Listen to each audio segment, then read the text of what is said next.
kadempel. Mekaten sinuwun. Iya Bagong. Matura karo bapakmu, bapakmu mesti wis tanggap. Oh nggih, ngestakaken dawuh. Nyuwun pamit nggih.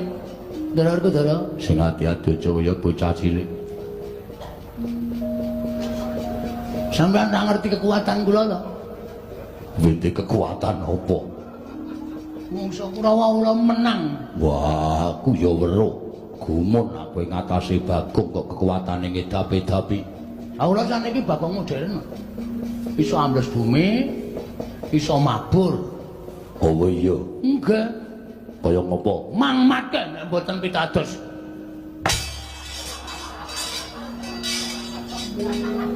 Seneng ta kowe? Bahagia ta kowe? Metu ra omong-omong. Sone iki nek metu omong.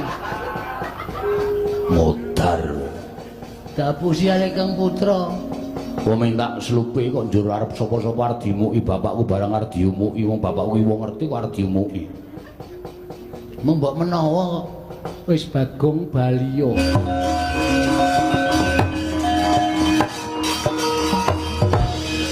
Pak wungu, Pak. Wungu, Pak. Enten wong wedok ngamuk.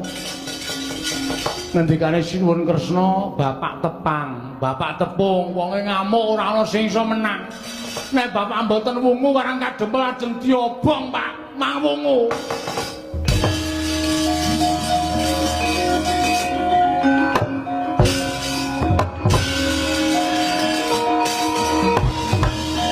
Nek ora wong tuwa tak buandem glugu tenan.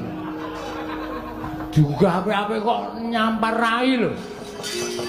Ning aku seneng bapak waras.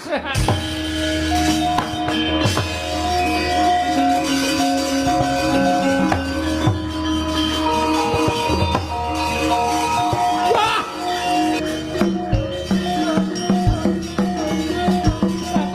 Bapak iki sapa iki? Gilani. Ana wong kok kaya bulus. Arep bulus ning aku cinta padamu. Bapak iki sapa lho iki sapa? Ah kowe iki. Mbuh tresnaku karo kowe kok nganti kaya ngene. Aku to tinggal lunga lah kok dadi aku nganti lara to Kanastren. Kowe aja ninggal aku Kanastren.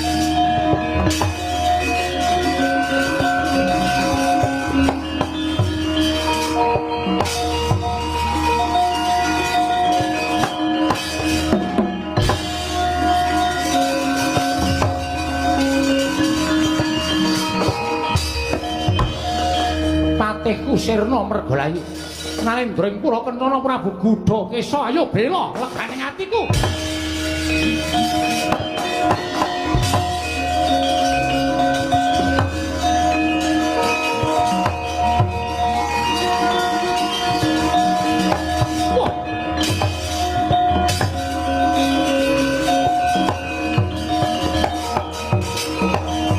Redong ngawur-awur-urahan tengarane ngajurit gong magoro gongso. Nalendra ireng cemani sapa? Lho. Kowe rung tau tepung karo aku to?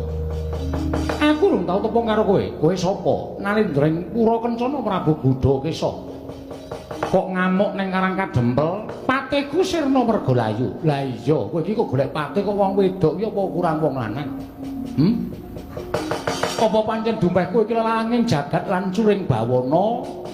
Kowe kuwi dikondhangake wenang garwa widodari kurang seketi kurang sewiji. Terus golek kanca kok kanca wong wadon ki apa wong lanang ora ana to Janaka? Kok kebangetan banget to kowe.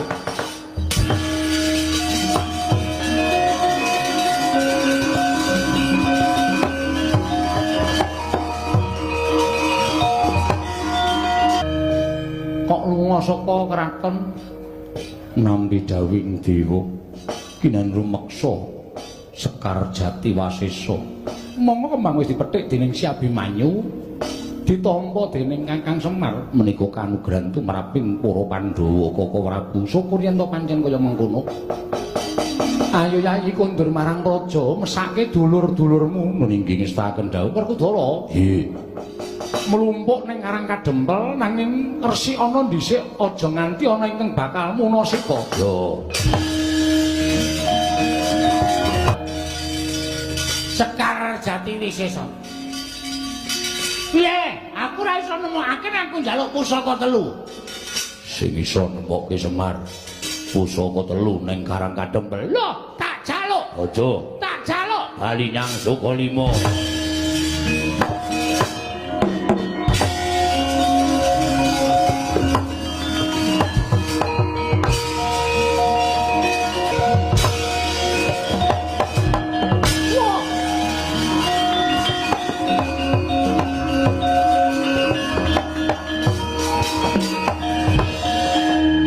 Madangi jagat tumunguk-munguk paneng sapucak ing bukir marbak bangsu mirat keneng soroting